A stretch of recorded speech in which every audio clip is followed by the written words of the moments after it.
नमस्कार दर्शक बंधु पाणीपाग अपडेट रे आपण को स्वागत। दर्शक बंधु आज हूँ सेप्टेम्बर 5 तारिख राज्यर अनेक स्थान में केमिति हेब वर्षार स्थिति आसतु आज भिडियो रे आलोचना करबा। दर्शक बंधु आज भिडियो आपको एथि सकाळु दउछि कारण राज्यर विभिन्न अंचल में प्रबल मात्रा रे वर्षा हेउछि। वर्तमान समय रे बंगोपसागर सृष्टि होइतिबा लघुचाप वर्तमान ओडिशा ऊपर भाग दे गति करुछि एवं यार प्रभाव में मेघखंड वर्तमान ओडिशा ऊपर ही रही एवं यार प्रभाव में राज्यर केतेक अंचल में अत्यधिक भारी वर्षा स्थान विशेष में अति प्रबल वर्षा हेब बोली जहाँ वर्तमान सैटेलाइट इमेज रे देखि पारथिबे। या सहित दक्षिण पश्चिम भारत में केतेक अंचल में वर्षा देखा मिलूँ।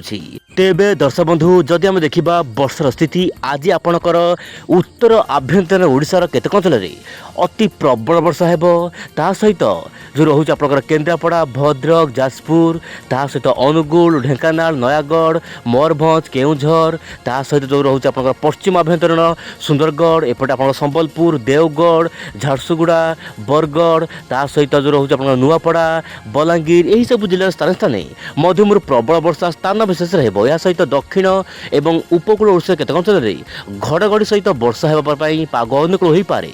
वर्तमान समय लघुचाप स्थिति आप देखु वर्तमान लघुचाप आपणकर उत्तर ओडिशा उपरी भाग ता सहित जो रोचे आपणकर झारखंड मध्य मध्य घनीभूत होती धीरे धीरे पश्चिम उत्तर पश्चिम दिग को जीवाई चेष्टा करुच्ची यार प्रभाव में झारखंड में मूसलधार वर्षा हेब छत्तीसगढ़ में प्रबल वर्षा हेब। छत्तीसगढ़ वर्षा हेले ओडिशा आड़ को सामान्य जो रोचे ओडिशार नदी गुड़िक जलस्तर वृद्धि पाइबापी वर्तमान जना पड़ुछि जहाँ विभिन्न मॉडल मान सूचना दौरान छत्तीसगढ़ में प्रबल वर्षा हेब। आप मोबाइल स्क्रीन देखु बर्तमान जो समुद्र जल बाष्पूर्ण जाऊँगी सर्वाधिक वर्षा छत्तीसगढ़ झारखंड ता सहित आप मध्यप्रदेश पूर्व मध्यप्रदेश में प्रबल वर्षा देखा मिल पारे। सेहीपरि उत्तर ओडिशा केतेक अंचल में अत्यधिक भारी वर्षा स्थान विशेष देखा मिल पारे बोली जहाँ वर्तमान समय वायुर चलन माध्यम जना पड़ुछि। सेहीपरि दर्शक बंधु आप जो रोचे मध्यप्रदेश ता सहित उत्तर पूर्व राज्यगुड़िक प्रबल वर्षा हेब। उत्तर प्रदेश में अत्यधिक भारी वर्षा स्थान विशेष हेब किंतु लघुचाप स्थिति आप देखु बर्तमान जो लघुचाप स्थिति रही लघुचाप को अधिक सुहाऊँगी पूर्वाणु वायु जहाँपाई कि राज्यर विभिन्न अंचल में वर्तमान वर्षा देखा मिलूँ। जदि आम देखा मॉडल पूर्वानुमान आप मोबाइल स्क्रीन देखु मॉडल आकलन करुच्ची खास करके एआई मॉडल कहूँ दर्शक बंधु आगामी 48 घंटा मध्य राज्यर विभिन्न अंचल में प्रबल वर्षा हेब। आज दिन तमाम राज्यर केतेक अंचल में वर्षा देखा मिल पारे किंतु बड़ खबर होउछि एही लघुचाप मध्यप्रदेश ता सहित छत्तीसगढ़ झारखंड में प्रबल वर्षा देव। यापर धीरे धीरे पश्चिम उत्तर पश्चिम दिग गति कर गुजरात में प्रबल वर्षा दे पारे।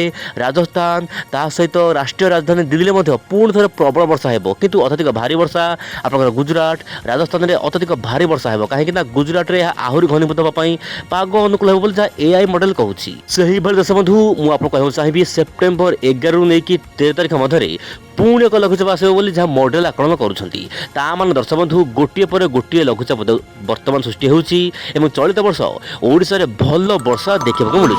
प्रत्येक दिन पाणीपाग अपडेट ओई चैनल सहित जड़ित हो रुहतु। आज नमस्कार जय जगन्नाथ दर्शक बंधु।